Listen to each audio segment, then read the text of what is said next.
Well, there is a saying in the world of preparedness and response for epidemics and pandemics, which is the plan does not survive contact with the enemy.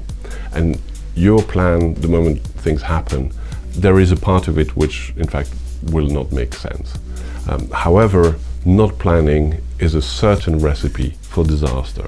If you take what the governments are doing today, that have been doing since effectively 2005, the details of the plan will always be different. That's why it has to be agile. But the overall structure is something you need to put in place in advance. It helps you in your thinking process when you are in the crisis, even though not everything is written down. And the way we do it is basically for each phase, we have a catalogue of measures.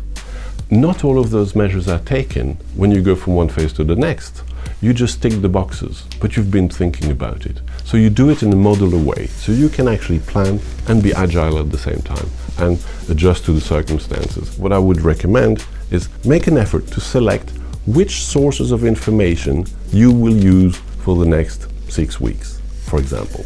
Okay. Select those and only consult those proactively. Once you have selected those sources that you trust, that you think make sense and that they are relevant for what you're trying to do, you have to do the same thing with the indicators. Okay. What am I really looking at?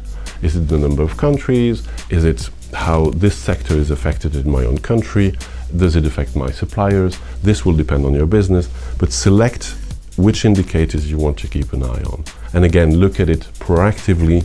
And one indicator, which I can assure you is not the right one, is the number of deaths, right? Because the fatalities, the death toll, it changes every day. It brings you no additional information on what you should do with your company. But it is highly anxiogenic. And so turn off the television. This will help you also take your eyes off the very short term and try to look in the long term. It will help everybody calm down. Clearly, thinking long term is something that needs to be done before the crisis, but also during the crisis. Trying to imagine what life will be in 2 months' time or in 6 months' time will help you also take your eyes off the immediacy of the crisis. And that will help you, in fact, settle down and take better decisions. This is a serious crisis. There is no denying it. It would be very irresponsible to think that this is just a little thing. It's over-amplified by the media. Now, it is over-amplified by the media, but it still is a serious crisis. There is something you can do. And those things are quite simple. And that's why sometimes it's hard to people to grasp this. Is that, what do you mean? We're going to solve this worldwide crisis just by washing our hands? Yes.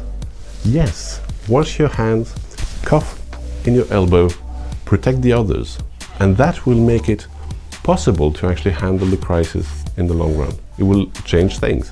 So it's an individual responsibility. It's a corporate responsibility because companies are actors of the general life of society.